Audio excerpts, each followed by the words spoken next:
आप और हमको जो भगवान शिव की अविरल भक्ति श्रवण करने का सौभाग्य मिला है, वो जीवन को सार्थक करने वाला है।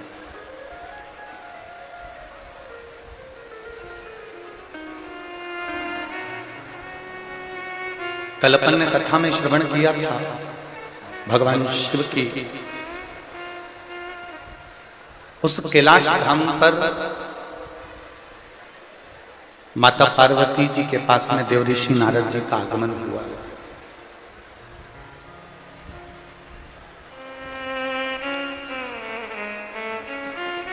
देवऋषि नारद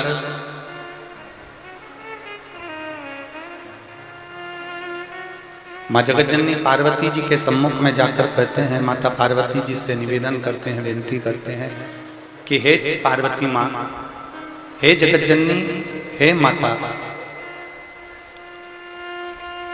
ये आपकी ही कृपा और उदारता है कि संपूर्ण विश्व का कल्याण हो रहा है। माँ,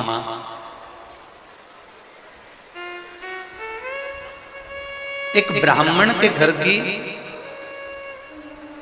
एक नारी के गर्भ से बच्चे ने जन्म लिया और वो बच्चा 8 महीने का हुआ और 8 महीने का होने, डीले कम करो, 8 महीने का हुआ और 8 महीने का होने पर वह बच्चा शमी के वृक्ष के नीचे चंपा वन में शमी के पत्तों से उसको ढक दिया गया है, क्योंकि उसमें प्राण नहीं है।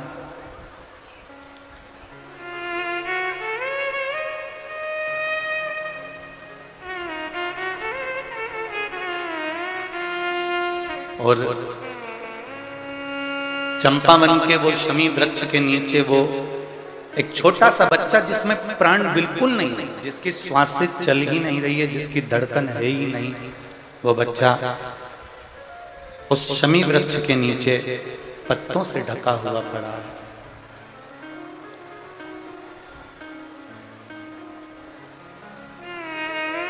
देखिए, श्री लक्ष्मण भट्ट जी की धर्मपत्नी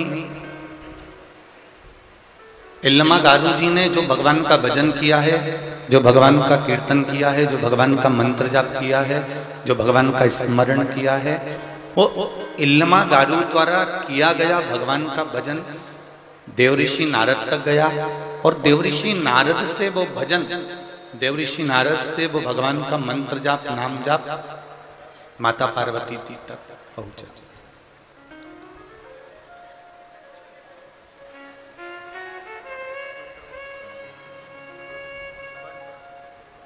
आप कहां पर बैठकर भगवान का भजन कर रहे हो? आप कहां पर बैठकर भगवान का मंत्र जाप कर रहे हो? आप कहां पर बैठकर भगवत कीर्तन में लगे हो? आपको भगवान को दिखाने की जरूरत नहीं पड़ेगी कि आप कहां बैठकर भगवान का भजन कर रहे हो। कई लोग ये पूरा पंडाल 1 2 3 4 ये चारों पंडाल भरने के बाद लोग पीछे के पंडालों में, रोड पर, छतों के ऊपर, ना जाने दुकानों के बाहर, होटलों पर, गाड़ियों पर लोग बैठे हुए हैं। भले आपको हम दिखें ना दिखें, परंतु आप जहां पर भी बैठकर भगवान का भजन कर रहे हो, जहां पर भी बैठकर भगवत कीर्तन कर रहे हो, जहां पर भी बैठकर शिव महापुराण की कथा को श्रवण कर रहे हो, ये निश्चित है आप जहां भी बैठकर कथा सुन रहे हो, भले हमें दिखे ना दिखे, संसार वालों को दिखे ना दिखे, और इतना जरूर है कि मेरे महादेव को जरूर नजर आएगा, वो निश्चित है।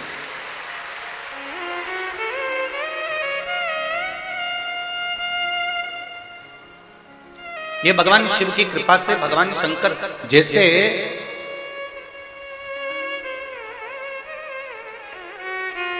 भजन करने वाले का भजन भगवान तक अपने आप पहुंच जाता है, उसकी दृष्टि भजन करने वाले पर अपने आप पड़ जाती है, उसी तरह जैसे जिसके गले में सोने की रकम होती है, जिसके गले में सोने का हार होता है, जिसके गले में स्वर्ण के आभूषण धरे होते हैं, जिसके शरीर पर सोने की रकम पड़ी होती है, सोने के आभूषण पड़े होते हैं, सोने के हार पड़े होते हैं, उस पर चोर की नजर जरूर होती है।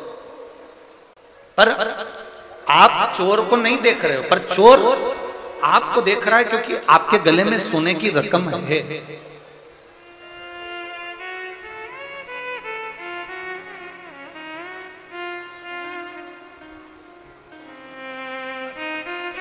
आपने चोर को नहीं देखा, पर चोर ने आपको देख लिया कि आपके गले में सोने की रकम पड़ी हुई है, आपके गले में सोना पड़ा हुआ है, आपके हाथ पैर में सोना डाला हुआ है। उस चोर ने आपको देख लिया, सोने की रकम आपने पहनी है, पर चोर की दृष्टि आप पर पड़ी हुई है। जैसे चोर को आप नहीं देख पाते पर चोर आपको देख लेता है, उसी तरह हम परमात्मा को नहीं देख पाते पर भजन करने वाले को परमात्मा देख लेता है, ये निश्चित है।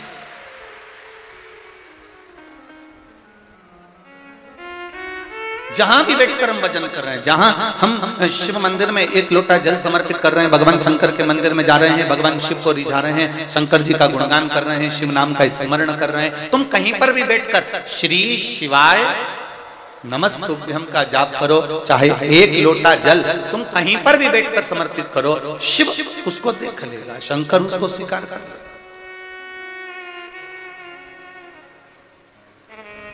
पर कल कथा में एक बात कही थी कि सारी समस्या का हल, जरा जम के बोलो, एक लोटा जल। सारी समस्या का हल एक लोटा जल है, पर शिव महापुराण ये भी कहती है कि छल से जल ना चढ़ाया जाए, किसी को दिखाकर, कपट कर कर, बेईमानी कर कर, प्रपंच कर कर, या अहंकार में समाहित होकर, अभिमान रखकर, या किसी का दिल दुखाकर हमें एक लोटा जल भी शिव को नहीं चढ़ाना है। अगर हम छल कर कर, कपट कर कर, अहंकार कर कर, किसी का दिल दुखाकर अगर हम भगवान का भजन भी कर लेंगे तो भगवान उस भजन को स्वीकार नहीं करता है। हम कई बार माताओं से कहते हैं, सासुओं से कहते हैं, थोड़ा डीले कम करो। हम कई बार सासुओं से कहते हैं, माताओं से कहते हैं, अब एकादशी का व्रत रखा, सास का एकादशी का व्रत है और सास बहू को अपशब्द कहे, बेटी को ताने दे दे, या बेटे को अपशब्द कह दे, या बहू को अपशब्द कह दे, तो ईमानदारी से बोलो एकादशी के व्रत का पुण्य मिलेगा? अच्छे से तो बोलो, नहीं मिलेगा ना। एकादशी के व्रत का पुण्य नहीं मिल सकता। विक्रम बेताल की कथा, विक्रम बेताल का नाटक जिसने भी टीवी पर देखा होगा उसको मालूम होगा कि तू बोला और वो चला। शिव महापुराण भी यही कह रही है, जब हमारा व्रत रहता है, जब हमारी साधना रहती है, जब हम शिव जी के मंदिर में एक लोटा जल चढ़ाने के लिए जाते हैं, भगवान का गुणगान करने के लिए जाते हैं, पशुपति व्रत करने के लिए जाते हैं, भगवान का मंत्र जाप करने के लिए जाते हैं, भगवान की कथा को श्रवण करने के लिए जाते हैं, शिव महापुराण की कथा कहती है अगर हमने भगवान का भजन करा, पूजन करा, कीर्तन करा, शिव महापुराण की कथा श्रवण करी, या एक लोटा जल चढ़ाया, या हमने पशुपति व्रत करा, या सोमवार का व्रत करा, या एकादशी प्रदोष, कुछ भी हम कर रहे हैं और मालूम पड़े हमने किसी को अपशब्द कह दिया उसके दौरान, तो ये याद रखना कि उसका पुण्य हमारे खाते में नहीं मिलता, तुम्हारा पुण्य समाप्त हो जाता है। उस पुण्य की कोई परिभाषा नहीं। अच्छा करो, अच्छा सोचो, अच्छा विचार करो। बहुत ध्यान देना, नीले कलर का चश्मा लगाओगे तो सब नीले दिखेंगे, लाल कलर का लगाओगे तो सब लाल दिखेंगे, और पीले कलर का लगाओगे तो पीले दिखेंगे। हमारी दृष्टि जैसी होगी सामने वाला व्यक्ति वैसा नजर आएगा।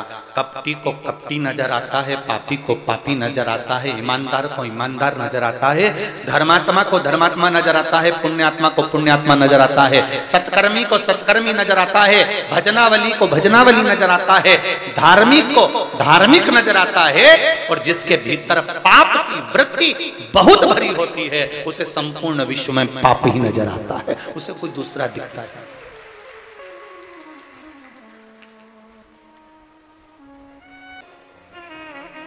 पूर्व मुख्यमंत्री डॉक्टर श्री रमन सिंह जी अपने व्याख्यान में कह रहे थे कि भगवत स्मरण, भगवान की भक्ति, धर्म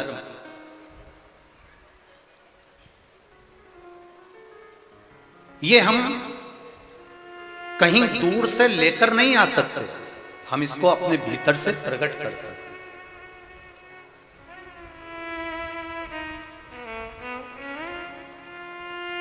हम अपने भीतर से भगवान की अविरल भक्ति को प्राप्त कर सकते हैं।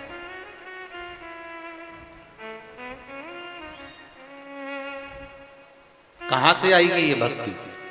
शिव महापुराण की कथा कहती है, आप शंकर जी के मंदिर में एक लोटा जल चढ़ाने के लिए जाओ, बहुत दूर जाने की जरूरत नहीं है। जो तुम्हारे नजदीक में शंकर जी का मंदिर हो, जो शिव जी का ओटला हो, अगर किसी वृक्ष के नीचे, किसी मंदिर में, किसी झोपड़ी में, जहां कहीं भगवान देवाधिदेव महादेव विराजमान हैं, वहां पर एक लोटा जल जब हम लेकर जाते हैं तो हृदय से हम शिव को केवल जल नहीं चढ़ाते, हम केवल शंकर भगवान को जल समर्पित नहीं करते। शिव महापुराण की कथा कहती है, हमने जो पूर्व में कर्म करा है और उस कर्म का भोग हम इस मनुष्य शरीर को प्राप्त कर कर जो काट रहे हैं, हमारे भाग्य में जो पूर्व के कर्म के कारण दुख लिखा हुआ है, जब हम शंकर भगवान को एक लोटा जल चढ़ाते हैं तो अपने कर्म की गति को, उस दुख को हम अपने आप काट देते हैं, केवल एक लोटे जल से समर्पित कर।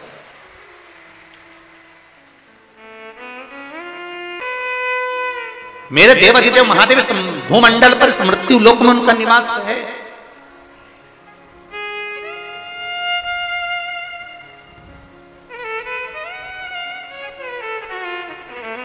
उसको पहचानो, उसको जानो। आज पूरी दुनिया के लोग भले आपसे कहें कि एक लोटा जल चढ़ाने से क्या होता है, बेलपत्री का प्रयोग करने से क्या होता है, बेलपत्री खाने से क्या होता है, बेलपत्री चढ़ाने से क्या होता है, ये इतने जो पत्र हैं, कल के पत्र तो उधर दे दी, आज के पत्रों का फिर ढेर लगा हुआ है। ये पत्रों में, ये आपका एक पत्र देखिए, इसमें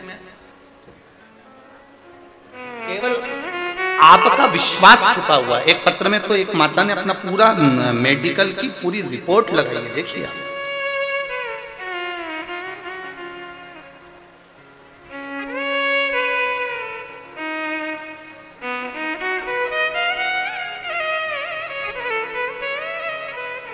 पूरी मेडिकल की जितनी रिपोर्ट होती है, कई पन्नों की होगी, उसका ईसीजी, उसकी शुगर, थायराइड, एक एक रिपोर्ट उसकी पूरी जितनी डॉक्टरों ने दी होगी, लगभग होंगे इसमें 70-80-100 पेज।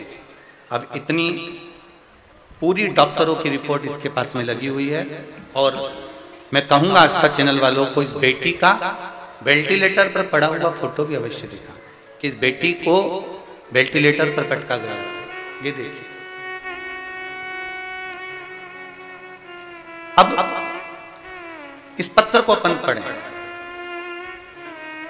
मेरा नाम शंकर यादव है, मैं गयानार दुर्ग छत्तीसगढ़ से आया हूं। कहीं बैठे हो शंकर जी यादव, कहीं बैठे हो तो दोनों हाथ हिलाइएगा। जहां कहीं बैठे हो, शंकर जी यादव कहीं बैठे हैं? अच्छा, उधर बैठे हो क्या? दोनों हाथ हिला दो एक बार शंकर जी। हाँ ठीक है, दिख गए हैं आप। श्री शिवाय नमस्तुभ्यम। 1, 2, तीसरे नंबर के पंडाल में शंकर जी यादव बैठे हुए। 27/4/2022 की बात है गुरुदेव। मेरी लड़की बहुत अच्छी थी, उसका पीछे फोटो लगाया गया है जब वो अच्छी थी उस समय। आप टीवी पर देख सकते हैं इस बेटी का फोटो। और जितने लोग यहाँ बैठे हुए हैं, मेरी बेटी पहले अच्छी थी, उसका फोटो भी मैंने लगाया। और बाद में जब बेटी की दशा वेंटिलेटर पर पड़ी रही, उसका भी फोटो उन्होंने लगाया। गुरुदेव, 27/4/2022 की बात है। मेरी लड़की की तबीयत बहुत खराब थी। रायपुर के हॉस्पिटल में 2 महीने से ऐसी में वेंटिलेटर पर पड़ी रही। डॉक्टर ने कह दिया था अब मैं नहीं बचा पाएंगे, अब इसको आप घर ले जा सकते हो, और इसमें प्राण है नहीं, जितने बचे हैं उतने प्राण पर आप इसको घर ले जाओ, इसकी कोई गारंटी नहीं है, क्योंकि 2 महीने से लगातार इलाज चल रहा है और ये श्वास गंवा चुकी है। हमने आस्था चैनल से आपका शिव पुराण की कथा सुनी। 1 लोटा जल उसी अस्पताल के पास शिव मंदिर में रोज जल चढ़ाई और उसी जल को उस लड़की की नासिका में जो नली लगी हुई थी उसमें देना, डॉक्टर से पूछकर हाथ जोड़कर निवेदन कर कर उस नली में 2 बूंद देना चालू करा। और बेलपत्र ले जाते और उसके पलंग के पास में चढ़ी हुई बेलपत्र खिला तो सकते नहीं तो उसके पलंग के पास रख देते। 2.5 महीने फिर बेटी का, 2.5 महीने पर जब 2 महीने पर मना कर दिया, 15 दिन रोककर फिर बेटी का टेस्ट कराया गया तो डॉक्टर ने कहा अब बेटी को आराम लगना प्रारंभ हो गया है और तुम्हारी बेटी अब ठीक होने लगी। बेटी को आराम लगना प्रारंभ हो गया, बेटी ठीक हो गई और 15 दिन के बाद मेरी बेटी की सारी रिपोर्ट नॉर्मल आ गई और आज मेरी बेटी मेरे घर में आ गई। मैं दंडवत करने भिलाई से यहां पर आया। ये शिव है, उसकी सारी रिपोर्टें मैं लगा रहा हूं और ये देखिए रिपोर्ट जो डॉक्टरों ने लिखी हैं, बताई हैं, वो सारी रिपोर्ट 100 पेज की यहां लगी हुई है। बैठिए यादव जी। श्री शिवाय नमस्तु। शिव तत्व क्या है? शंकर की उदारता क्या है? लोग कहेंगे एक लोटा जल से क्या शिव प्रसन्न हो जाते हैं? क्या एक बेलपत्री शंकर भगवान को चढ़ाकर खाने से शुगर, बीपी, थायराइड ये सब लेवल पर हो जाता है? हमारा निवेदन है, खाना मना नहीं है, पर एक निवेदन सबसे बड़ा है कि पहले आपके दिल में शंकर जी के प्रति विश्वास हो और तुम शंकर जी की कभी निंदा नहीं सुनते हो और ना कहीं शिव निंदा सुनना पसंद करते हो तो समझ लो कि शिव ने तुमको साथ लिया और तुम्हारा कार्य कर दिया। तो समझो।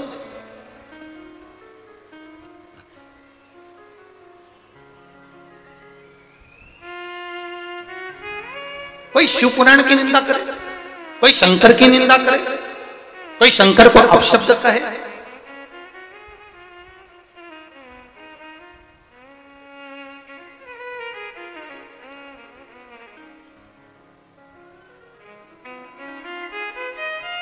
अगर कोई शिव निंदा में लगा हुआ है तो हमारा शिव महापुराण की कथा कहती है ना तो शिव की निंदा सुनना है ना शिव भक्त की निंदा सुनना है। कोई माता अगर 1 लोटा जल चढ़ाने शिव मंदिर में भी जा रही है और आप दुकान पर बैठे हुए हो और आपके पास में कोई दूसरा बैठा हुआ है और कह रहा है कि देखो ये शंकर जी के मंदिर में चल दी, ये शिव जी को जल चढ़ाने चल दी, एक निवेदन है जो जल चढ़ाने जा रही है उसके जीवन का पूरा पाप तेरे मात्र निंदा करने से तेरे खाते में चला जाता है, केवल निंदा का। अभी हम आ रहे थे उससे पहले ही किसी ने पत्र भेजा, उस पत्र में लिखा है कि गुरुदेव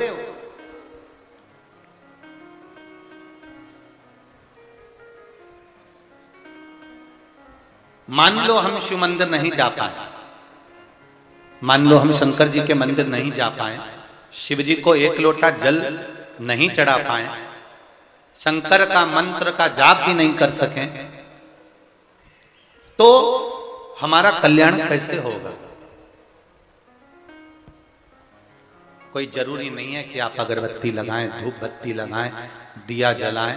शिव महापुराण की कथा कहती है दिया जलाने से ज्यादा, अगरबत्ती लगाने से ज्यादा, भगवान की स्तुति करने से ज्यादा पुण्य मिलता है किसी गरीब की सेवा में लग जाओ और उसका जीवन सार्थक बना, ये पुण्य है।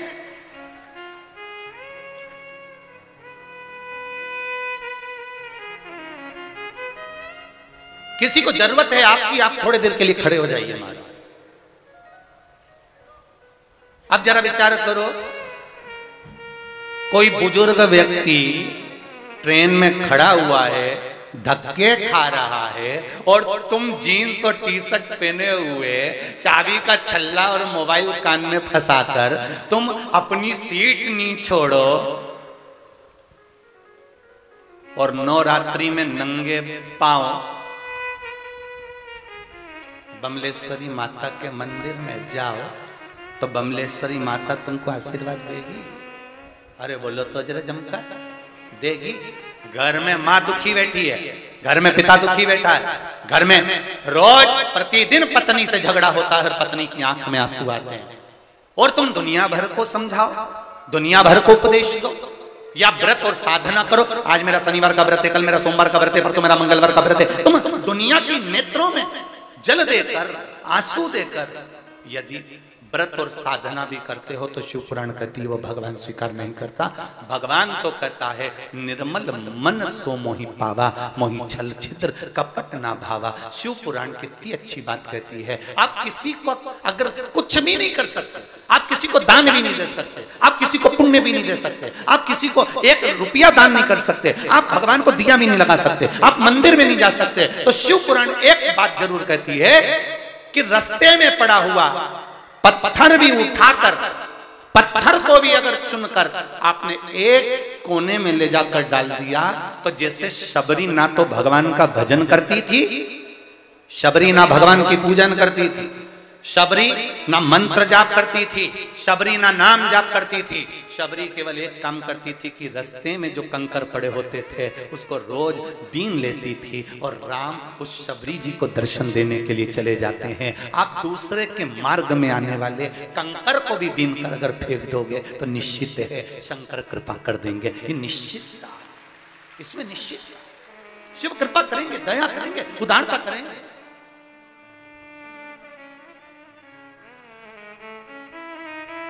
पर हम जरा उल्टे हैं, हम कंकर बीनने की जगह और कंकर फैला देते। अभी इतने सारे आए हो,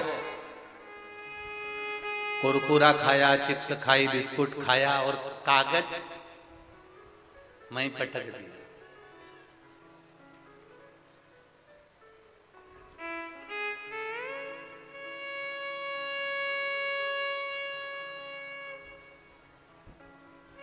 हमने कचरा उठाया ही कहाँ, हमने कंकर बीना ही कहाँ। शिव महापुराण की कथा कर रहे, हम थोड़ा थोड़ा किसी का भला करते हुए, थोड़ा सत्कर्म करते हुए आगे बढ़, अग्रण्य भाव में आगे बढ़ते चले। और जब हम भगवान की अविरल भक्ति की ओर अग्रण्य होंगे, बढ़ेंगे, तो निश्चितता है कि उसका सुख हमको मिलेगा। एक तुम कहीं पर भी बैठकर भजन करो, वो स्वीकार करेगा। हमने तो यहां तक कहा है मंदिर में जाकर जल भी नहीं चढ़ा सकते, तो मंदिर के बाहर से निकलकर शिव मंदिर के सामने अगर आपकी दृष्टि पड़ जाए, आपके नेत्र शंकर के द्वार पर भी पड़ जाए, तो समझ लेना कि बैकुंठ के द्वार के रास्ते तुम्हारे लिए निश्चित खुले।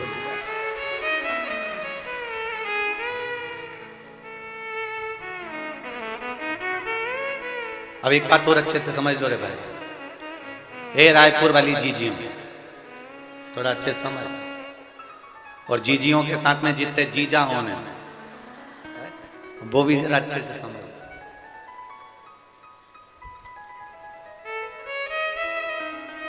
ना तो बैकुंठ आपने देखा, ना बैकुंठ सियोर वाले महाराज ने देखा, और जिसने देखा वो आज तक आके बताया ही नहीं। बोलो सही है कि गलत है? पर शिव महापुराण की कथा कहती है ना बैकुंठ हमने देखा है, ना बैकुंठ तुमने देखा है, पर हमारे शास्त्र कहते हैं कि भगवत भजन करो तो बैकुंठ प्राप्त होता है। शिव महापुराण की कथा कहती है शंकर जी पे 1 लोटा जल चढ़ाना प्रारंभ करिए, शिव जी का गुणगान करना प्रारंभ करिए, आपको बैकुंठ जाने की जरूरत नहीं पड़ेगी, बैकुंठ अधिपति आपके पास आएगा, ये निश्चित है। आप शिव का भजन तो करो, आप शंकर भगवान का गुणगान तो करो।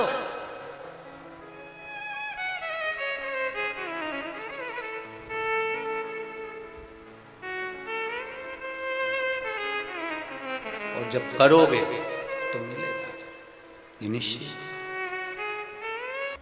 अपने स्थान पर बैठकर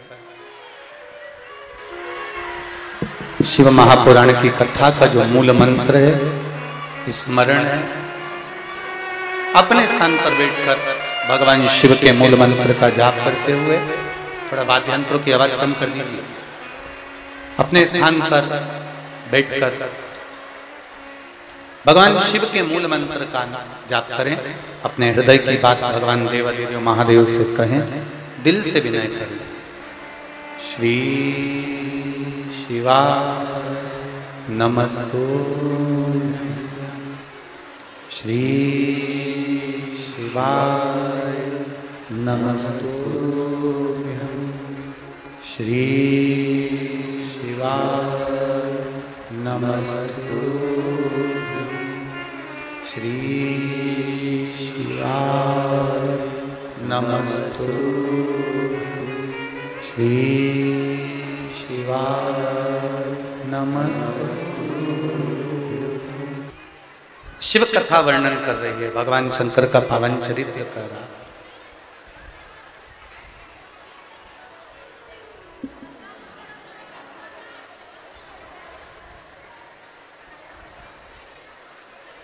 आपकी निर्मल भक्ति, आपका निर्मल स्वभाव भगवान शिव के करीब अवश्य लेकर जाए। निर्मल मन सो मोहि पावा, मोहि छल छिद्र कपट ना भावा। डीले कम करो।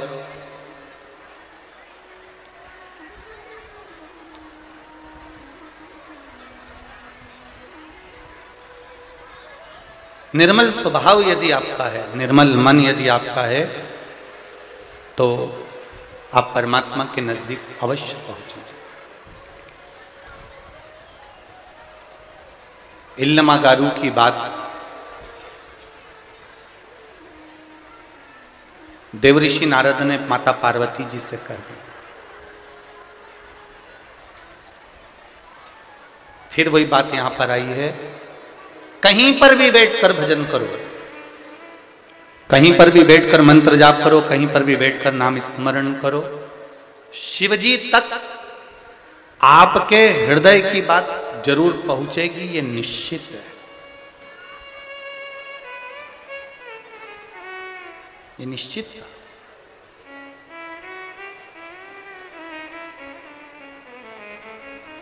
कितना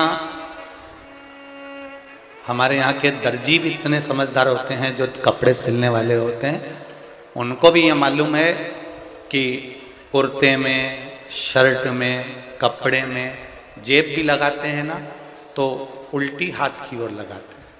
कौन से हाथ पे लगाते हैं? जम के बोलो जरा। उल्टे हाथ पर, लेफ्ट की ओर, उल्टे हाथ की ओर जेब लगाते हैं।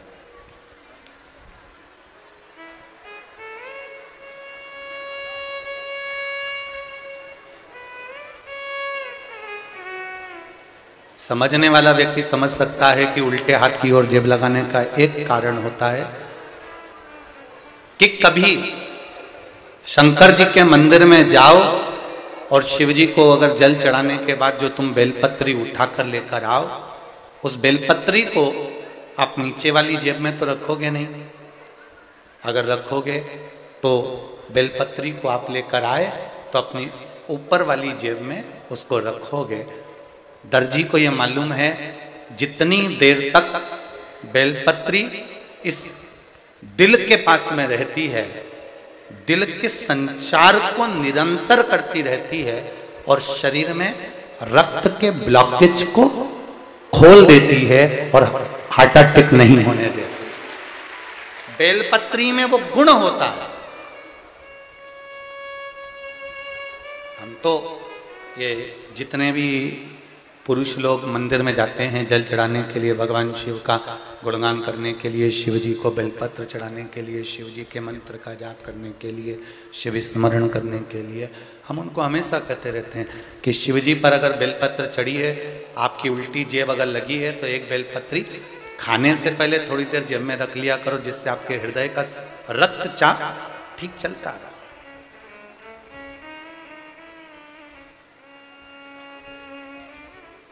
ये सुख देने वाले।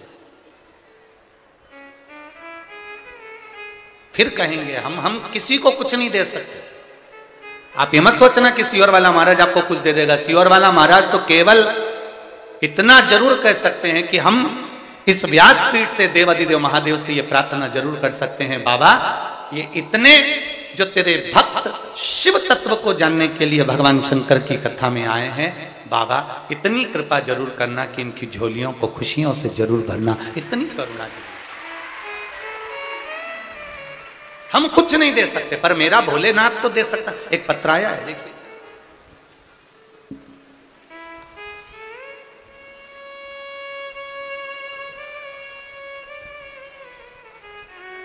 मोरध्वज वैष्णव, पत्नी श्रीमती दीप वैष्णव, निवासी ग्राम कोहका, डोंगर गांव, जिला राजनंदगांव से आए हैं। हमारा मोबाइल नंबर ये है। कहीं बैठे हैं हाथ हिलाइएगा, जहां कहीं बैठे हो, कहीं पर भी बैठे हो। मोरध्वज वैष्णव आप ही हैं? हाँ, दोनों हाथ हिला दो। एक हाँ, श्री शिवाय, एक बार दोनों हाथ इस तरह से हिला दो। श्री शिवाय नमस्तुभ्यम। पहले तो आपको बधाई, बाबा देवादिदेव महादेव ने जो आपको दिया है, भगवान इसी कृपा सब पर कर कर रखे। गुरुदेव, मेरा गांव कोहका तो जैसे शिवलोक हो गया है। जब भी जाओ शिव भक्तों की लाइन शिव मंदिर में लगी रहती है। पहले शंकर के मंदिर में कोई नहीं जाता था गुरुदेव, कोई पुजारी कोई पंडित भी शिव मंदिर में नहीं बैठता था। अब शिव मंदिरों में भीड़ होने से बाबा देवादिदेव महादेव का आनंद है। गुरुदेव, बाबा देवादिदेव महादेव की कृपा, हमारी शादी को 10 वर्ष हो गया था परंतु हमें संतान का सुख नहीं मिला। हमने काफी इलाज करवाया, डॉक्टर ने पत्नी के गर्भ में गांठ की समस्या बता दी, उस समस्या के लिए हमने ऑपरेशन तक करवा लिया तो भी संतान का सुख नहीं हो पाया। पत्नी को गर्भ नहीं ठहरा और गुरुदेव हमें कोई लाभ कहीं से नहीं मिला। हम ज्योतिष का सहारा भी लिए, उन्होंने ग्रहों का खराबी बताया और वास्तु दोष का समस्या बताई, हमने वो भी करा गुरुदेव, फिर भी हमें कोई फायदा नहीं मिला, हमें लाभ नहीं मिला। ये सारी बातें 2018 तक हम सब कुछ कर लिए गुरुजी, पर कुछ भी नहीं हो पाया। गुरुदेव, हम काफी निराश हो गए थे। फिर पत्नी के मन में विचार आया कि मैं भगवान की आराधना में करती हूँ, शिव जी को 1 लोटा जल चढ़ाना प्रारंभ करती हूँ, लड्डू गोपाल का पूजन करना प्रारंभ करती हूँ। आपकी कथा हमने आस्था चैनल में कथा सुनी और कथा श्रवण करी। जब पिछले वर्ष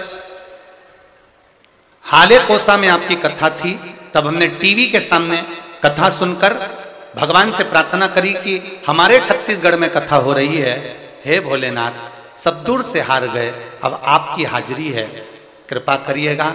हाले कोसा तो दूर था गुरुदेव, फिर भी हम पति पत्नी ने 7 दिन तक कथा पहले टीवी के अंदर 2-3 दिन श्रवण कर कर, एक दिन आपने कहा था कि जो पंडाल में बैठता है उसको बाबा जरूर कुछ देता है। हमने हाले कोसा में जाकर 1 दिन की कथा सुनी। 3 महीने के अंदर मेरी पत्नी का गर्भ ठहर गया। अभी 7वां महीना चल रहा है गुरुदेव, इसलिए मेरी धर्म पत्नी यहाँ नहीं आई है, पर बाबा को मैं धोख लगाने के लिए आया हूँ कि तूने 3 महीने में मेरी गोद भर दी है। ये शिव है क्या वो घड़ी है? शंकर। बैठिए मोरध्वज वैष्णव जी, बैठिए। श्री शिवाय नमस्तु। क्या देगा वो उसके ऊपर, क्या प्रदान करेगा वो उसके ऊपर। आप तो केवल तेरे मंदिर में आना मेरा काम है और मेरी बिगड़ी बनाना तेरा काम। आप किस भाव से बैठे हो, कहां बैठे हो, किस जगह पर बैठकर कथा सुन रहे हो, किस स्थान पर बैठकर कथा रस तत्व ग्रहण कर रहे हो, ये तो बाबा ही जान सकता है। इल्लमा गारू अपने पति के साथ में गांव में चली गई। गर्भस्थ बच्चा जो 8 महीने का हुआ था उसको समी के पत्ते से दबाकर समी के पेड़ के नीचे छोड़कर चले गए हैं। रोती रोती गई है। कि मैं काशी जा रही हूं, शिव के द्वार जा रही हूं, शंकर के द्वार जा रही हूं, और तू भी मेरे ललाट पर। शिवजी ने ये दुख लिख दिया। भगवान ने ऐसा दुख मेरे ललाट पर लिखा है। रो रही है लमा गारू, पति समझा रहे हैं जन्म मरण परण भगवान के हाथ में है, तू क्यों रोती है। इल्लमा गारू रोते रोते कहती है, अगर मेरा बेटा मरा हुआ है तो ये तो बड़े दुख की बात है, क्योंकि मैं शंकर के मंदिर काशी जा रही हूं, शिव के द्वार जा रही हूं। एक लोटा जल लेकर जब हम अपने घर से निकलते हैं ना शिव जी के मंदिर पर, ये मेरी बहनें, ये मेरे भाई, ये मेरी बेटियां, ये मेरे बेटे, ये नवयुवक, जितने भी भाई बहन एक लोटा जल लेकर अपने घर से निकलते हैं ना, ये अपने घर से जब निकलते हैं तब भगवान का नाम लेकर निकलते हैं कि मैं शंकर जी के मंदिर एक लोटा पानी चढ़ा के आ रही हूं। बोलते हो कि नहीं बोलते? कोई पूछे तुमसे कहां जा रही हो, अभी एक लोटा पानी चढ़ा के, अभी शंकर जी के मंदिर जा रही हूं, शिव जी को एक लोटा जल चढ़ा के आ रही हूं। तुम ये नहीं कहकर जा रही कि मैं पड़ोसन के घर से आ रही हूं, मैं अपने रिश्तेदार के यहां से आ रही हूं, मैं रिश्तेदार के यहां जा रही हूं। आपके मन में भाव, आपके मन में शब्द, आपकी जिह्वा पर शब्द एक ही है, मैं अभी शंकर जी के मंदिर जा रही हूं, एक लोटा जल चढ़ा कर आ रही हूं। अर्थात आप शंकर के द्वार गए हो, आप शिव की चौखट पर गए हो, जितनी देर आप अपने घर से चलकर, जितने कदम चलकर शंकर जी के मंदिर पर पहुंचे हो, उतने कदम चलकर मेरा कैलाश अधिपति तुम्हारे दरवाजे पर पहुंचा है, तुम्हारे दुख को काटने, तुम्हारे कष्ट को काटने।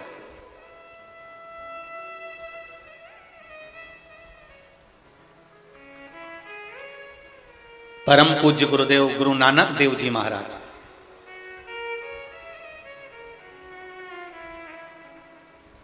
गुरु नानक देव जी महाराज अपनी वाणी में हमेशा कहते हैं कि जपया, जिसने जपा है, जिसने भगवत नाम को जप लिया है, जिसने गुरु नाम को भगवत नाम का जप कर लिया है, गुरु नानक देव जी कहते हैं उसका संकट, जिसका नाम जपा उस जपे हुए नाम से ही कट गया है। ये गुरु नानक देव जी कहते हैं। जपया, जिसने जपा, गुरु नानक देव जी वाले से कहते हैं कि जिसने नाम का उच्चारण कर लिया, भगवत नाम जप लिया, भगवत कीर्तन का नाम, भगवत स्मरण का नाम जिसने जपा है, जिसने प्रभु नाम को जपा है, उसका संकट उसी नाम ने काट दिया।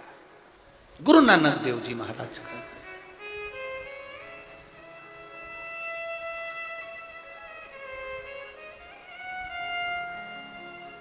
अपनी वाणी में गुरु नानक देव जी महाराज हमेशा भगवत नाम के लिए, भगवत स्मरण के लिए, भगवान की भक्ति के लिए हमेशा प्रेरणा देते रहे। हम शिव के हैं और शिव हमारा है। सारी समस्या का हल एक लोटा जल।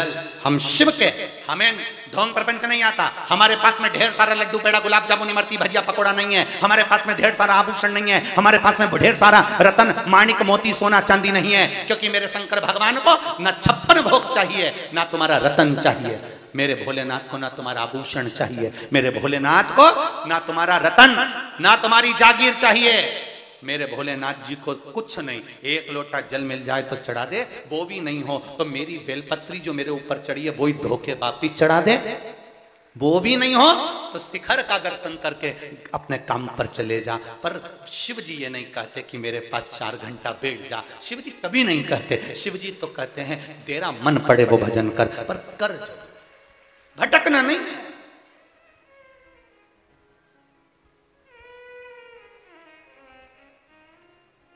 बेटा डॉक्टर को दिखाएगा, बहू तुम्हारी सेवा कर देगी, पर तुम्हारे शरीर में अगर रोग हुआ है, तुम्हारे शरीर में कष्ट आया है, उस कष्ट का बोझ, उस कष्ट को तुम्हारा ना बेटा झेलेगा, उस कष्ट को ना तुम्हारी बहू झेलेगी, उस कष्ट को तुम्हें अकेले झेलना है। तुम्हारे कर्म की लिखी हुई गति को तुम्हें अकेले भोगना है। अगर अकेले भोगना है तो बेटा अपना काम करे, बहू अपना काम करो, तुम अपना काम करो। शंकर जी के मंदिर जाकर एक लोटा जल समर्पित करना प्रारंभ करो, तुम्हारी कर्म की गति सुधरना प्रारंभ हो। एक पत्र और देखिए, पत्र तो इतने आए हैं कि मैं क्या वर्णन करूं आप लोगों की भक्ति को। धन्य है छत्तीसगढ़ की पावन धरा, धन्य। पत्र है, नाम आलिशगंज भी है, बिलाई रुआ बांधा से है। कहीं बैठे हो तो हाथ हिलाइएगा। आलिशगंज भी है, भिलाई रुआ बांधा से हैं। कहीं बैठी हो तो हाथ हिलाइएगा, जहां भी बैठी हो। मेरी बेटी आलिशगंज भी है, जो 3 साल की है। उसकी आंख के नीचे गठान फोड़ा हो गया था। जो हमने उसे अस्पताल में एडमिट किया था, तो डॉक्टर ने कहा कि आंख के नीचे का ऑपरेशन करना होगा, गांठ को निकालना होगा। आंख के नीचे ब्लैक फंगस हो गया है, जिसकी गठान पड़ गई है, उसको निकालना पड़ेगा। तब 3-4 दिन उसका इलाज चला और फिर ऑपरेशन की तैयारी हुई गुरुदेव, पर ठीक नहीं हो पाई। फोटो लगाए हैं आप सब, उस बच्ची की आंख का फोटो और उस बच्ची का फोटो टीवी के माध्यम से देख सकते हैं कि उस बच्ची की दशा क्या होगी, उसकी आंख की दशा क्या होगी। जब बीमारी हो गई, ब्लैक फंगस हो गया, गांठ पड़ गई, ठीक नहीं। हम ऑपरेशन नहीं कराना चाहते थे और गांठ भी गल जाए, डॉक्टर से हमने कहा, पर डॉक्टर बोले बिना ऑपरेशन के ये ठीक नहीं हो सकती है, इसको तो ऑपरेट तो करना ही पड़ेगा। शिव कृपा किसको कहते हैं गुरुजी? ठीक नहीं हुआ। हमने शिवजी पर कथा सुनकर डॉक्टर की दवाई लेते रहे। आपने कहा था दवाई नहीं बंद करना चाहिए, दवाई लेते रहे और 1 लोटा जल शंकर भगवान को चढ़ाते रहे। धीरे धीरे वो जल लाकर उसकी आंख के पास लगाते रहे और उसको 1 बेलपत्र पीस कर खिलाते रहे। बाबा की कृपा से ऑपरेशन नहीं हुआ और बेटी की आंख ठीक हो गई। ठीक होने का फोटो मैं बेटी का लगा रही हूं, आप देखिए गुरुदेव। ये बेटी का ठीक होने के बाद का फोटो और ये बेटी का जो आंख का ऑपरेशन होना था वो फोटो, दोनों उसने लगाए हैं। जो ब्लैक फंगस हुआ है बेटी को, आप भी देख सकते। एक ब्लैक फंगस का फोटो, एक बेटी जब ठीक हो गई उसका फोटो। शिव कृपा किसको कहते हैं? शंकर की उदाहरण। क्या देगा वो, क्या प्रदान करेगा वो, ये तो 3 महीने के अंदर मालूम पड़ जाएगा। जब वो हाले कोसा में 1 दिन की कथा सुनने पंडाल में आया, 10 साल से औलाद नहीं हुई तो वो औलाद दे दे, तो वो कोई साधारण नहीं हो सकता। वो कुबेरेश्वर महादेव है, भंडार तुरंत भरता। सहजता नहीं है उसकी। कहीं भी बैठ जा, भज लो, स्मरण कर लो, कीर्तन कर लो, मंत्र जाप कर लो, उसका फल क्या है, उसका लाभ क्या है? देखो, इल्लमागारू श्री लक्ष्मण भट्ट जी के साथ में दूसरे नगर में, दूसरे गांव में गई और रो रही है, मैंने शंकर पर विश्वास करा, मैंने शिव पर विश्वास करा, काशी जा रही हूं और काशी जाने वालों के साथ ऐसा हो। पति ने कहा ऐसा नहीं, ये कर्म ललाट पर जो लिखा है वो होता है। इल्लमागारू मानने को तैयार नहीं। माताएं जब उनका विश्वास टूटता है किसी माता का, मानती नहीं है। ऐसा हो ही नहीं सकता। मैं शिव के मंदिर जाती हूँ, मैं भगवान का भजन करती हूँ, मैं मंत्र जाप करती हूँ, मैं कीर्तन करती हूँ और भगवान मेरे साथ ऐसा करेगा, यह हो नहीं सकता। वो मानती नहीं है, विश्वास दृढ़ है। इल्लमागारू ने कहा कि मेरा बच्चा मर गया, वो भी मैं काशी जा रही थी, तब मैं काशी जा रही हूं और काशी में जाकर भगवान का भजन करने वाली हूं, 1.25 लाख ब्राह्मणों को भोजन कराने वाली हूं और मेरा बेटा चले गया।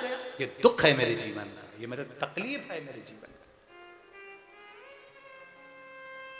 पति ने समझाया पर नहीं समझी, नहीं मानी। तब देव ऋषि नारद ने पार्वती जी से कहा आप कुछ करोगी नहीं? पार्वती मैया ने कहा नारद जी चिंता मत करो, अगर वो काशी जा रही थी पार्वती माता कहती हैं, सुनो देव ऋषि नारद, जो शिव महापुराण की कथा में जाता है, शंकर के द्वार जाता है, शंकर भगवान के मंदिर देवालय तक जाता है, जब तक वो मंजिल तक नहीं पहुंच जाता तब तक शंकर उसके साथ कदम से कदम मिलाकर चलते रहते हैं। तो दुख कैसे आया? दुख आया कैसे? पार्वती जी ने एक लोटा जल शिव जी को चढ़ाया। देवर्षि नारद खड़े हैं, भगवान शंकर खड़े हैं, और एक लोटा जल पार्वती जी ने शिव जी को चढ़ाया। जैसे ही पार्वती जी ने भगवान शंकर को जल चढ़ाया, शिव जी के नेत्र खुल गए। नेत्र खुले, खुलते से पूछा, गौरा क्या बात है? गौरा हुआ क्या? क्या बात है? बोलो गौरा। गौरा कहती हैं, पार्वती जी कहती हैं, आपके तेज पुंज को अग्नि देवता ले जाकर गंगा जी के जल में देते हैं तो उससे सदानंद कार्तिकेय का जन्म हो जाता है। तो किसी नारी का बच्चा 8वें महीने में जन्म ले लिया और वो शमी के पेड़ के नीचे पड़ा हुआ है, पत्तों से ढका हुआ है, वो मरा हुआ है। जब आपके तेज पुंज को अग्नि देवता गंगा के जल में देकर पुत्र प्रकट कर सकते हैं, तो क्या आपके कहने पर मरा हुआ बच्चा जीवित नहीं हो सकता? मरा हुआ बालक जीवित नहीं होगा?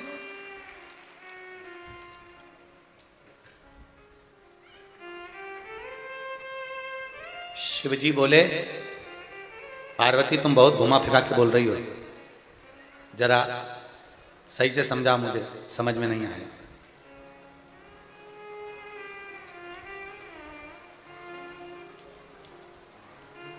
बोलो जरा क्या बात है?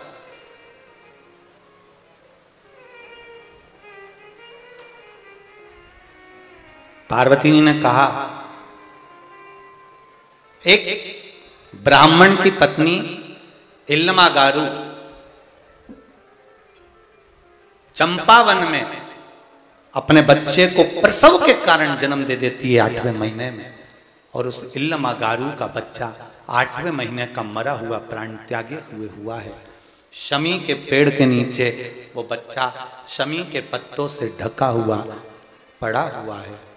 आप अगर अपने बेटे पुत्र कार्तिकेय को अग्नि देवता से कहकर जीवित करा सकते हो, तो क्या इस बच्चे को जीवित नहीं करा सकते?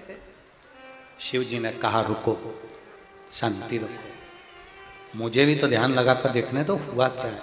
शंकर भगवान पार्वती जी के सामने ऐसा बोल रहे हैं कि मुझे ध्यान लगाकर देखने दो। शिव जी को ध्यान लगाकर देखने की तो कोई जरूरत होती ही नहीं है, उनको क्या जरूरत? आप कितने लोग कथा को श्रवण करने के लिए बैठे हो, कहां कहां बैठे हो, भले कोई देखे ना देखे, पर शंकर भगवान तो देख रहा है कि कहां बैठकर कथा को सुन रहे हो। शिव जी को कौन बताए कि ये बच्चा मर चुका है, बच्चे में प्राण नहीं है, बच्चे में श्वास नहीं, बच्चे में प्राण नहीं, श्वास नहीं, ये कौन बताए? कौन कहे? रुको, शिव जी ने ध्यान लगाया, स्मरण किया, ध्यान में आया, एक नारी के गर्भ से बच्चा हुआ शमी के पेड़ के नीचे। एक क्षण की देरी नहीं करी, शंकर भगवान ने उसी समय डमरू बजा दिया, उसी समय बजा दिया डमरू। शिव जी भी तुम्हारे जैसे ही हैं, शंकर भगवान भी तुम्हारे जैसे। तुम्हें कोई अंदर नहीं घुसने देता है ना, ये इस बैरिकेड वाली और उस बैरिकेड वाली, अच्छे से सुन लो, इधर वाले उधर वाले पीछे वालों से मतलब नहीं है। जब तुम्हें कोई अंदर नहीं घुसने देता, अब भी रोक,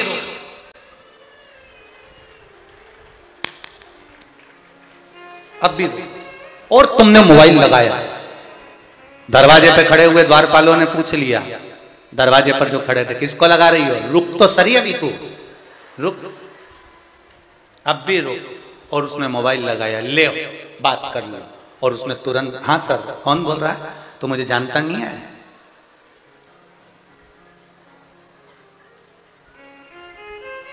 पहचाना कि नहीं पहचाना? कौन? भैरू। अब उसने जो भी परिचय दिया होगा अपना, जो भी बताया होगा, इतने में आइए मैडम आइए आइए, जाओ तुम तो जाओ। तुरंत जैसे तुम्हारे पास मोबाइल होता है और जैसे ही कहीं अटकी और तुमने मोबाइल लगाया, ऐसे ही शंकर भगवान के पास डमरू होता है। जैसे ही तुम अटके उसने डमरू बजाया, तुरंत डमरू बजाया।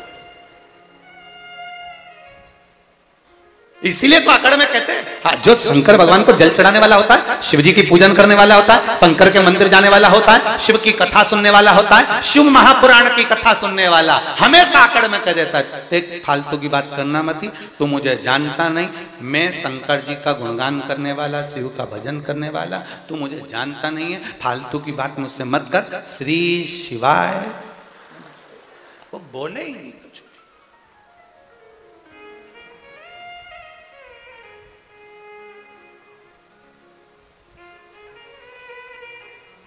ये जो रात को रुकते हैं ना यहाँ पर, रायपुर वालों के तो भाग्य हैं, जितने भी लोग रात को यहाँ रुकते हैं कभी उनका एक बार दर्शन करने जरूर आना। वो रात को रुकते हैं, ऐसा भजन गाते हैं, इतनी मस्ती में रहते हैं जैसे मालूम ही नहीं पड़ता कि ये घर में रह रहे हैं कि कैलाश पर रह रहे हैं। इनकी मस्ती आनंद है, इनका सुख आनंद।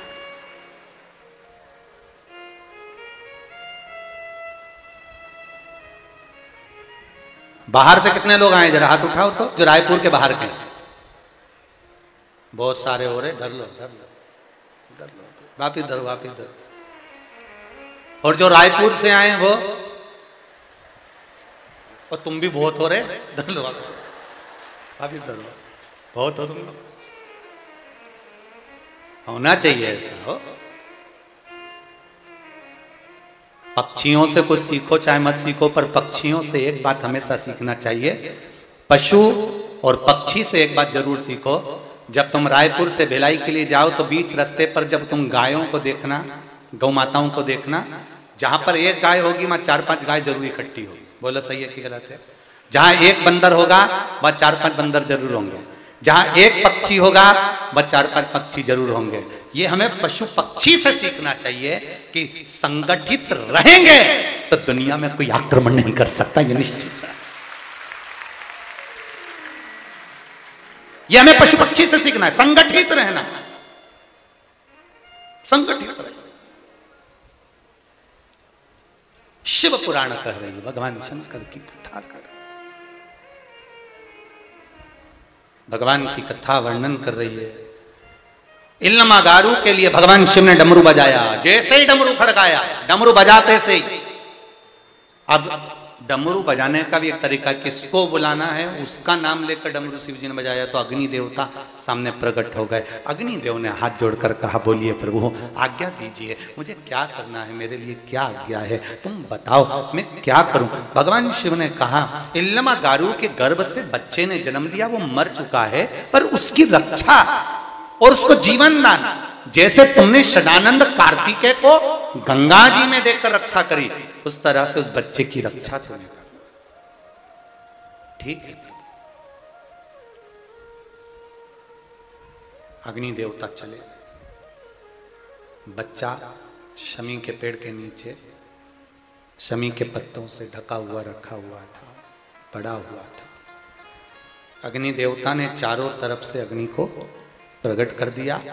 बच्चा बीच में है, अग्नि चारों तरफ है, चारों तरफ अग्नि जल रही है और बीच में बच्चा है, प्राण नहीं आए अभी। शिव जी ने फिर डमरू बजाया, पुनः डमरू का नाद किया,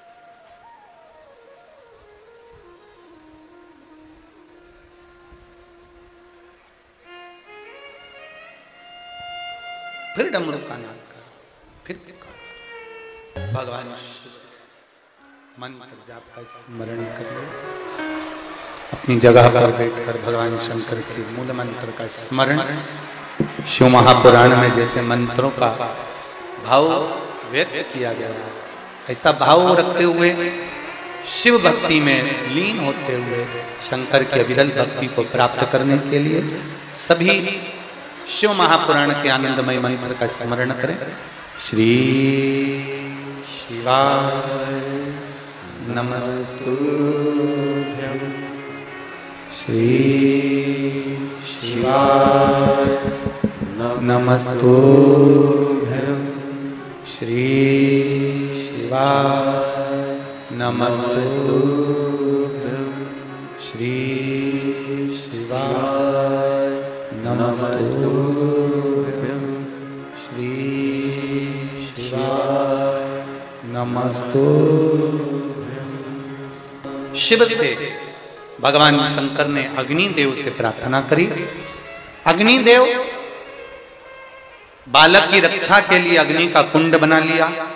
बीच में बालक, अग्निदेव ने जाकर फिर भगवान शिव से प्रार्थना करी, ये बच्चे के प्राण नहीं हैं। शंकर जी ने कहा, जब आप गंगा के जल से मेरे पुत्र को जन्म दे सकते हो, उसको प्राण दे सकते हो, तो इसको भी प्राण देना पड़ेगा। तब अग्निदेव ने भगवान शिव से मांगा, मैं इस बच्चे को प्राण आपकी आज्ञा से, आपकी कृपा से दे दूं, पर निवेदन है आपको भी यहां प्रकट होना पड़ेगा। चंपावन में मेरे शिव जी को प्रकट होना पड़ेगा, यह अग्निदेव ने मांगा। ये अग्निदेव ने मांगा कि चंपावन में आपको प्रकट हो। शिव कृपा, उदारता देखिए। शिव जी ने कहा, भगवान शंकर कहते हैं, ठीक है, हे शिव, हे उगरदानी, आपको स्वयं इस चंपावन में प्रकट होना पड़ेगा। आप स्वयं अगर चंपावन में प्रकट होते हो तो मैं आपके आशीर्वाद से, आपकी कृपा से ये बालक जन्म ले सकता है, ये बालक में प्राण आ सकता है।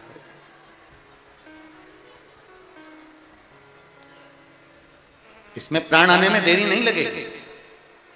अगर आप प्रकट हो तो शिव जी ने वर दे दिया। चंपावन में शंकर भगवान कहते हैं, इस बच्चे को अगर प्राण प्राप्त कराना है तो मैं स्वयं प्रकट होता हूं। भगवान शिव ने बच्चे को प्राण दे दिए। अब देखिए, वो बच्चे में जब प्राण आ गए, वो बच्चे में जब प्राण प्रकट हो गए, बच्चा रोने लगा। दूसरे दिन श्री लक्ष्मण भट्ट जी और इलमा गारू जी वापिस काशी के लिए निकल रहे थे, और निकलते समय ये बच्चा जब खेलता हुआ नजर आया तो इलमा गारू ने गोदी में उठा लिया, काशी विश्वनाथ को धन्यवाद दिया। धन्य है रे शंभु, धन्य है, धन्य है। इस मरे हुए बालक को भी तूने जीवित कर दिया। तब अग्नि देवता ने और भगवान शिव ने इल्लमा गारू को आकाशवाणी कर कर कहा, इल्लमा गारू, ये चंपावन है। जैसे नंदन वन में, काशी में शिव रहते हैं, महाकाल वन में महाकाल रहते हैं, ये चंपावन में भी मैं स्वयं निवास करूंगा। और सुनो इल्लमा गारू, तुम्हारे बेटे ने जो जन्म लिया है, तुम्हारा बेटा जो प्रकट हुआ है, जन्म लिया है, इसको अग्निदेव शिव 33 कोटि देवी देवताओं की कृपा प्राप्त हुई है। ये जगत गुरु श्रीमद वल्लभाचार्य जी के नाम से पूछा जाए।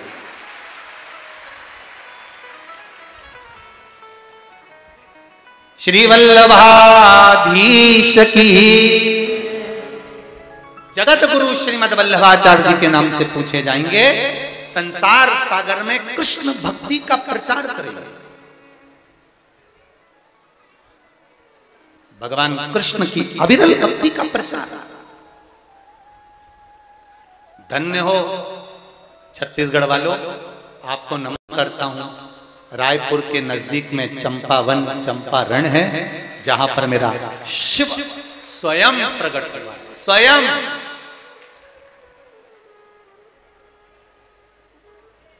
अपने बच्चे को लेकर इल्लमागारू बार बार काशी विश्वनाथ का धन्यवाद दे रही है। धन्य है विश्वनाथ, आप धन्य धन्य, बड़ी कृपा करी विश्वनाथ, आपने बड़ी करुणा करी।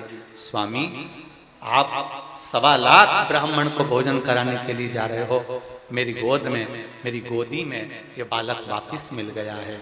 ऐसी कृपा करो, ऐसी करुणा हो कि आप 1.25 लाख की जगह क्या 2.25 लाख ब्राह्मणों को भोजन कराइए। क्योंकि अब मेरे घर में वल्लभ आ गए, मेरे घर में, मेरी गोदी में वल्लभ आ गए।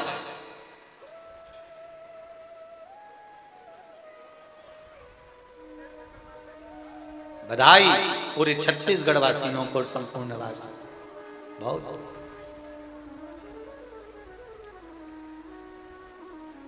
चारों तरफ आनंद की लहर है। श्रीमद् वल्लभाचार्य जी का प्रागट्य है।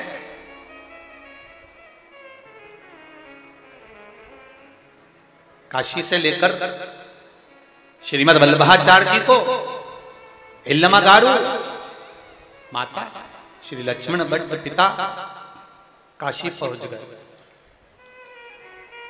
कुछ महीने निकले, एक ग्वाला गाय चराने के लिए चला, और ग्वाला जब गाय चराने के लिए चला, गाय चराते चराते ग्वाला, एक राधा झूमर गाय उस ग्वाले के पास में थी जो झुंड में रहती थी, और झुंड से निकलकर वो गाय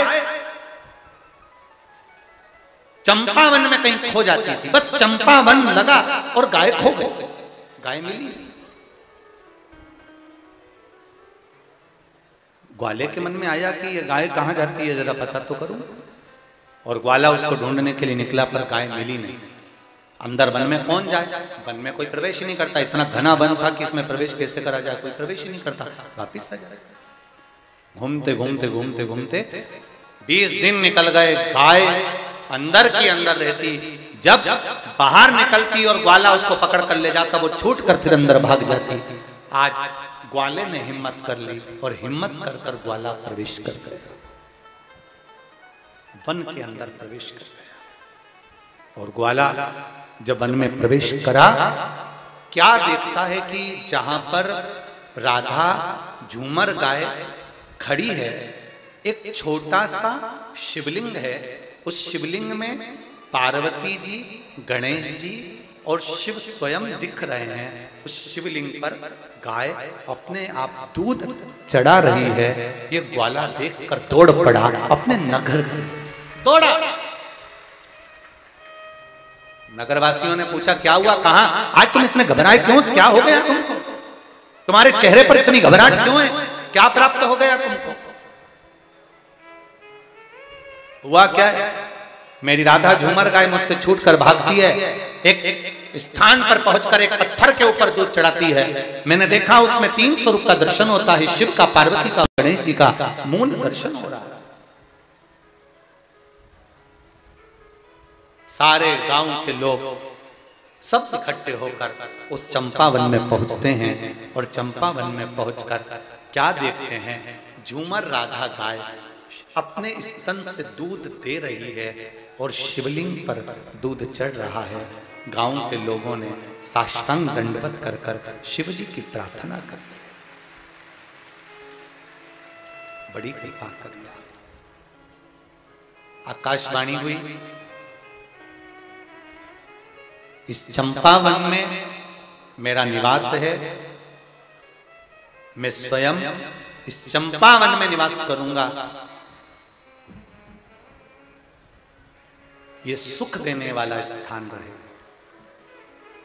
काशी, उज्जैनी, जैसे काशी में नंदनवन, उज्जैनी में महाकाल वन में मैं स्वयं विराजमान हूं, शिव जी कहते हैं ऐसे ही चंपावन में चंपेश्वर महादेव के रूप में मैं विराजमान रहूंगा। चंपेश्वर महादेव। कभी पूरे भारतवासियों को, विश्ववासियों से निवेदन करूंगा, कभी मौका मिले तो एक बार चंपारण की भूमि पर रायपुर से शायद मेरे ख्याल से 40 किलोमीटर होना चाहिए। कितना किलोमीटर है? 40-50 किलोमीटर की दूरी पर चंपारण है, चंपावन है, जहां पर चंपेश्वर महादेव विराजमान है। उसी भूमि पर मेरे जगत गुरु श्रीमद वल्लभाचार्य जी का प्रागट्य भूमि है। वहां पर श्रीमद वल्लभाचार्य जी की बैठक जी भी विराजमान है। दर्शन करें और अपने जीवन को सार्थक बनाएं। ये चंपेश्वर महादेव, चंपेश्वर महादेव की धरा पर चंपेश्वर महादेव का दर्शन सुख देने वाला होगा, आनंद देने वाला। आगे वर्णन आया, पार्वती मैया ने भगवान शिव का स्मरण करा। जैसे माता जगतजननी पार्वती जी के हृदय चित्त में भगवान शिव विराजमान थे, भगवान शंकर का गुणगान करती हैं, भगवान शंकर का स्मरण करती हैं, वही पार्वती मैया ब्रह्मा जी को देखकर भी एक बार स्तुप्त हो जाती हैं। और माता पार्वती जी ने ब्रह्मदेव को देखा और देखकर भगवान शिव जी से कहा, प्रभु ये ब्रह्मा जी जो सृष्टि का निर्माण कर रहे हैं, ये ब्रह्मा जी जो सृष्टि को बना रहे हैं, इन्होंने निर्माण तो करा है पर संपूर्ण सृष्टि में किन्नरों को उत्पन्न कर दिया। जानकर शिव जी ने अर्धनारीश्वर स्वरूप का दर्शन दिया। आधा शिव आधा पार्वती का दर्शन कराते हैं। अर्धनारीश्वर स्वरूप का दर्शन कराकर ब्रह्मा जी को सृष्टि निर्माण के लिए आगे अग्रण्य कर देते। भगवान अर्धनारीश्वर स्वरूप में विराजमान होते हैं। समय आता है, भगवान ब्रह्मा जी के हृदय से दक्ष की उत्पत्ति होती है। दक्ष का विवाह माता प्रसूति के साथ हो जाता है और उनके यहाँ कन्याओं का जन्म होता है। उसी कन्या में एक कन्या है माता सती, एक कन्या माता सती का जन्म हो जाता है। दक्ष प्रजापति के यहां पर माता सती का जन्म हुआ और माता सती जब दक्ष प्रजापति के यहां पर जन्म ली, उनका मंगल विवाह शिव जी के साथ में हुआ। शंकर भगवान के साथ विवाह करने के बाद जब दक्ष प्रजापति ने एक सभा रखी, उस सभा में सब आए हुए थे। बाबा देवादिदेव महादेव भी विराजमान थे, पर दक्ष प्रजापति जब आए सबने उठकर आदर करा, पर शिव नहीं उठ पाए क्योंकि ध्यान नहीं गया, स्मरण नहीं रहा।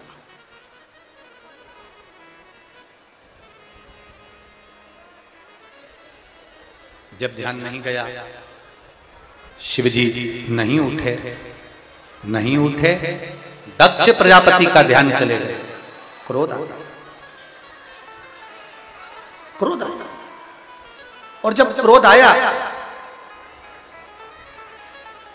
दक्ष प्रजापति ने कहा, सुनो शिव, मैंने अपनी बेटी सती का विवाह तुम्हारे साथ किया और सती का विवाह तुम्हारे साथ में करा, और तुम मेरे दामाद होकर अपने ससुर को प्रणाम नहीं कर पाए। मैं तुम्हें श्राप देता हूं कि तुम शमशान में निवास करो। भगवान देवादिदेव महादेव शमशान में निवास करने लगे। भगवान शिव शमशान में रहने लगे। जब शमशान में मेरे देवादिदेव महादेव निवास किए, शंकर भगवान की आंखों में ना जल था, शिव जी को ना क्रोध था। सबने कहा, तुम्हें ससुर ने श्राप दे दिया कि तुम शमशान में रहोगे, तो तुम्हारी आंखों में जल नहीं आया, तुम्हें क्रोध नहीं आया, तुम्हारे नेत्रों में जल नहीं, क्रोध नहीं। शंकर भगवान ने कहा, मेरे ससुर जैसा दुनिया में किसी का ससुर नहीं होगा। कितना अच्छा सोचा है मेरे ससुर ने, कितनी कृपा करिए। मेरे ससुर ने अगर मुझे रहने के लिए शमशान दिया तो इससे बड़ी कोई खुशी की बात नहीं होगी। कम से कम मेरे ससुर को ये तो मालूम है कि प्लाट भी दिलाया तो ऐसी जगह दिलाया जहां पर कोई कब्जा ही नहीं करेगा। शमशान में जाकर कौन रहेगा? मेरे ससुर ने दिया, मैं वहां रहूंगा। ससुर दिया। शमशान में भगवान शंकर का निवास हुआ। और फिर आपसे कहेंगे शमशान की धरा कोई साधारण नहीं होती, जहां सबकी शान सम है उसका नाम शमशान है। अमीर और गरीब दोनों सम रहते हैं, दोनों सम। बड़ी गाड़ी लाओ मना नहीं है, बड़ा धंधा करो मना नहीं है, बड़ा बिजनेस करो मना नहीं है, बड़ा बंगला बनाओ मना नहीं है, बड़े लोगों के साथ बैठो मना नहीं है। पर शिव महापुराण की कथा कहती है बड़ा बंगला बनाना, बड़ी गाड़ी लेना, बड़े लोगों में बैठना, पर ज्यादा बड़े मत बनना और बढ़ बढ़कर बात मत करना। ये शिव महापुराण की कथा समझो। बड़ी गाड़ी लाओ, बड़ा बंगला बनाओ, बड़ा बिजनेस फैलाओ, खूब बड़े बन जाओ, पर ज्यादा बड़े मत बनो और अपने मुख से बड़ी बड़ी बातें मत करो। शिव महापुराण कथा कहती है जो छोटा बनकर रहता है वो अपनी काया, शरीर और माया दोनों को संभाल लेता है। ज्यादा बढ़कर बोलने वाला एक हिंदू रखो। बड़ी बड़ी गाड़ियां रखने में दिक्कत नहीं, बड़ा बंगला बनाने में दिक्कत नहीं, बड़े बड़े लोगों के साथ रहने में दिक्कत नहीं, पर उनके साथ रहने पर भी हमारी वाणी से ऐसा शब्द नहीं निकलना चाहिए कभी किसी गुरु के सामने, कभी अपने माता पिता के सामने, कभी घर के बुजुर्ग के सामने बढ़कर मत बोलो, बढ़कर बात नहीं कहना। अपने गुरु के सामने, अपने माता पिता के सामने, घर के बुजुर्गों के सामने वाणी ऐसी बोलना कि उसमें आपका अहंकार ना झलके, अभिमान को छोड़कर वाणी को बोला जाए, अभिमान को त्याग। सती मैया को क्रोध आया, अग्नि में कूदकर प्राण त्यागे। वही सती मैया हिमालय राज्य के यहाँ माता मैनावती के गर्भ से पार्वती जी के रूप में विख्यात हुई और पार्वती जी का विवाह भगवान शिव जी के साथ में होता है। भगवान शंकर दूल्हा बने हैं, पार्वती दुल्हन बनी है, दूल्हा दुल्हन यहाँ पधार रहे हैं। जोरदार ताली बजाकर स्वागत करें माता शिव और पार्वती जी का। भगवान शंकर और पार्वती पधार रहे हैं, जोरदार ताली बजाइए शिव और पार्वती जी का। माता पार्वती और भगवान शिव दोनों पधार। पार्वती मैया शिव जी के गले में जयमाला दे रही हैं। जोरदार ताली बजाएं, माता पार्वती शंकर भगवान के गले में जयमाला पहना रही है। ताली बजाइए, पार्वती माता की। अब भगवान शंकर माता पार्वती जी के गले में जयमाला पहना रहे हैं। जोरदार ताली बजाइए। हर हर महादेव।